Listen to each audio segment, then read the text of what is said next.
Aquí tenim pa, aquí tenim espaguetis, vindríem a tenir uns hidrats, per tant, si parlem de pa, d'espaguetis, aquí tenim... Doncs no tenim a l'Àlex. Irene Lapuente, molt bon dia. Bon dia. M'hauràs d'explicar per què m'has canviat, o sigui, has entrat en el món de l'Àlex aquí amb la nutrició. A veure, què em vols explicar avui? A més, per explicar-te terratrèmols, O sigui, això és bastant curiós. Això també és perquè veiem que en materials quotidians, això ho té tothom a la cuina, podem fer experiències molt sorprenents. De fet, jo avui et vull fer com una metàfora. Mira, agafarem...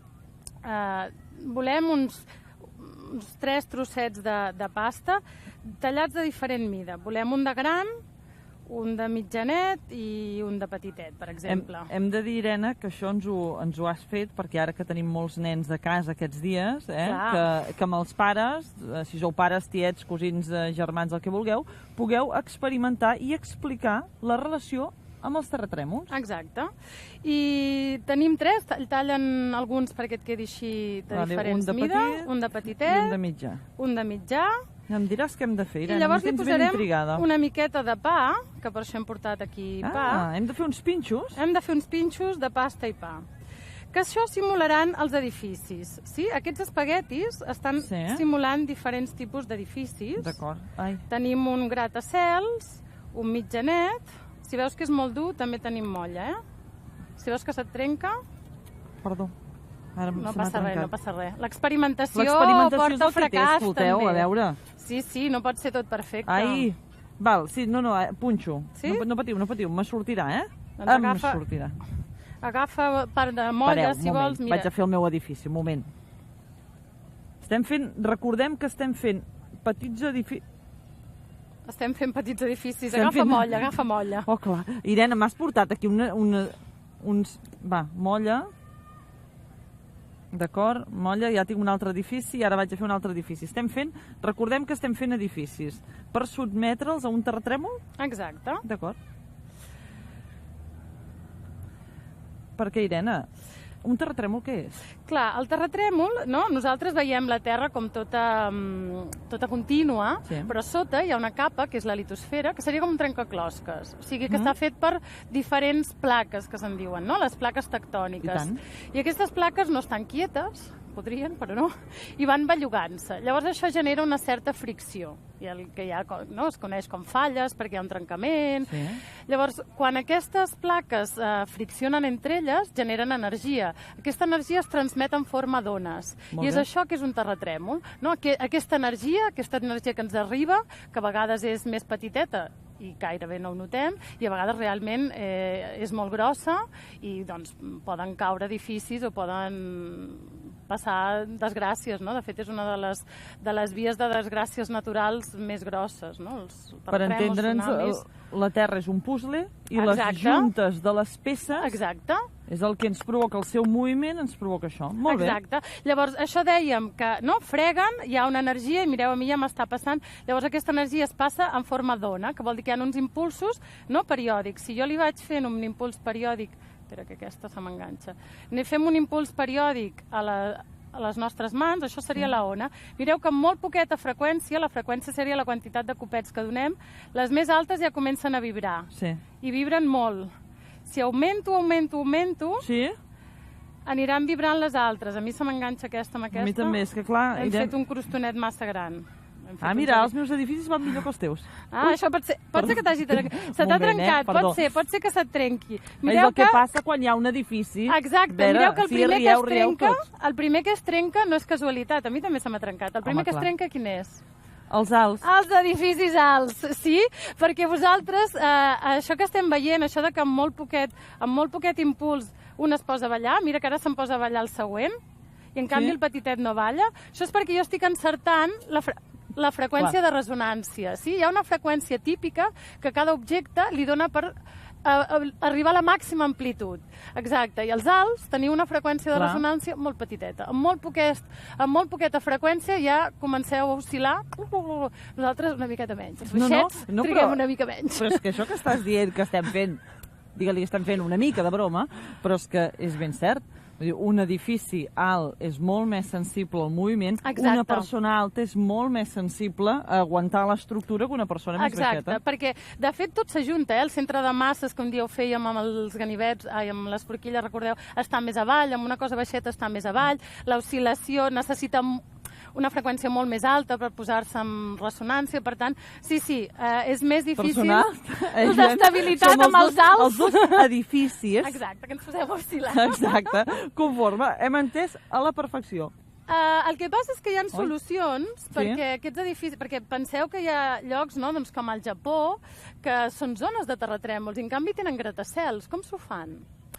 Com s'ho fan, és veritat. Clar, perquè en principi... Sí, això sí que m'ho he plantejat moltes vegades. Clar, pensaríem, no? San Francisco, per exemple, que també és zona de terratrèmols, té més caseta baixeta, però Tòquio, no? Tòquio... Sí, té grans edificis. Grans gratacels. Doncs mira, hi ha un material, que és com aquest que t'ensenyo. Ai, que mono, són manetes? Són manetes.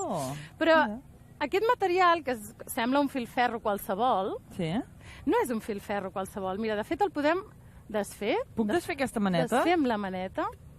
Mireu, veus? Mira, és una maneta. Mira, espera, que la posarem aquí perquè vegeu la maneta. Mira, aquí tenim la petita. Mira, maneta aquí, maneta i una maneta. I què puc fer, Irene? Puc desfer això? La pots desfer i fins i tot pots, sense ser molt dolenta, pots canviar... Ai! A veure, home, es veu ben clar, la maneta. I ara la Irene em diu que desfaci la maneta. Anem a desfer-la. D'acord. Sí, sense lligar-la massa, però pots fer... La deslligo? Bueno, sense lligar-la extrem amb extrem. Què vols dir? Que no lliguis aquest amb aquest. Però a part d'això pots fer el que vulguis. Sí, faig el que vulgui? Sí, no facis nusos ni facis coses rares, massa rares. Bé, faig així. Però pots fer així, exacte. No? Tenim això així ben rebregadet. No sé què em fas fer, Irene, però sí, si ho estic fent bé, ja està bé. Ho estàs fent perfecte. Perfecte. Ara el que farem és donar-li una dutxa d'aigua calenta amb aquestes mans. Aviam, ho deixo aquí? Ho deixes aquí. Espera't, Mira, farem una cosa perquè es vegi bé. Val, això ho hem rebregat el ferro, que recordem que eren manetes. Sí. I ara et diré que això no era ben bé ferro, perquè mira què li passa amb aquest ferro. Ai. No et cremis, Irene. Oh! Han tornat les manetes? Han tornat les manetes exactes i tal qual les teníem a l'inici. Perquè això és nitinol. És un aliatge que té memòria de forma. Això vol dir que recorda la forma amb la que es va crear. Aquests materials, que també se'n diuen materials intel·ligents, per això de recordar la forma, es fan servir en estructures molt altes, de gratacels, en llocs on hi hagi possible moviment, perquè tenen dues propietats importants. Una és la memòria i l'altra és la superelasticitat. Per tant, són capaços de moure's cap a banda i banda... De formar-se, potser... Exacte, i després recuperar sense que hi hagi trencament, sense que es trenqui l'edifici. O sigui, que l'edifici ballaria, però no hi hauria un trencament, per tant, una catàstrofe d'enfonsament, de que les persones patissin o poguessin arribar a morir. Són materials relativament nous, això es va trobar cap al 60, el 1963 es trobava. Els primers aliatges no eren de nitinol, però eren molt més cars perquè portaven or i cadmi, per tant... Home, sí, tant. Clar, és un procés fins que han trobat aquest material, però ara això ja es troba fins i tot a les ulleres, És que t'anava a dir això, ara sí, perquè potser també se'ns pot dir, home, però això és sostenible, no? D'on el traiem? D'on traiem aquest material? Bueno, això es fabrica, d'acord. És fabricació. Sí, o sigui, composició. La composició es fa amb níquel i amb titani, de fet se li dona la forma, se l'entrena, perquè aquesta forma és com estan ordenats els seus àtoms dins de l'estructura cristal·lina, no? Dins del seu interior. Llavors, tu li dones una forma a una determinada temperatura, tu el pots treure d'aquest estat, seria com d'estat líquid, gas, sòlid, doncs tu el treus canviant-li la temperatura, però si li tornes a recuperar aquella temperatura, torna a la forma inicial.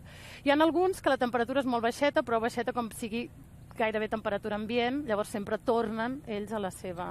I això ho estan aplicant, aquestes zones de més susceptibilitat de terratrèmols? Això deies, que per exemple al Japó... Això ja forma part del... Doncs a dins, l'estructura dels edificis, que sempre tenim totes aquelles varetes, normalment de ferro. Sí, i tant, home, sí. Exacte. Doncs ara, en comptes de ser de ferro, en aquests llocs serien de nitinol.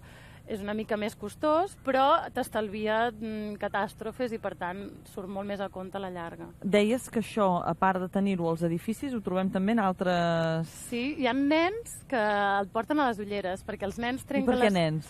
Bueno, però normalment els adults, no tots, però els adults no trenquem les ulleres massa sovint, no sempre. Perdoneu, que sí, n'hi ha alguns adults que trenquen moltes ulleres. Però els nens és una cosa que es trenca bastant sovint. Llavors els hi posen de nitinol i llavors en comptes de trencar-se es deformen i tornen a la seva forma natural.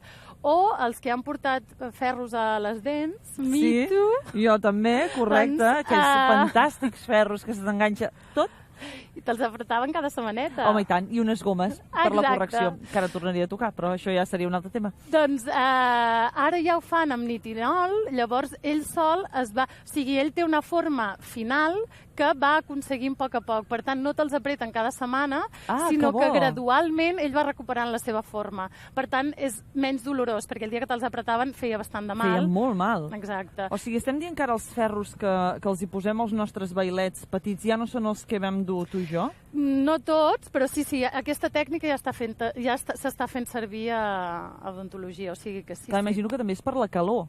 No? Potser la calor que genera la nostra boca també fa que el material torni i apreti, potser? Bueno, pensa que la composició fa variar molt la temperatura que necessites. O sigui, canviant res, un 1% la composició de níquel o titani poden canviar de l'ordre de 100 graus. O sigui que realment pots apurar a que la temperatura que necessitis simplement sigui la temperatura corporal i que amb aquesta ja tingui prou per recuperar la forma, o sigui que sí. Doncs escolta, Irene, moltíssimes gràcies per explicar-nos amb espaguetis, allò que sempre diem, la ciència que podeu fer a casa per explicar als bailets, perquè els alts són més sensibles, oi? I els edificis també, que potser varien una mica més amb els terratrèmols, i presentar-nos aquest nou material. Irene, moltes gràcies. A tu.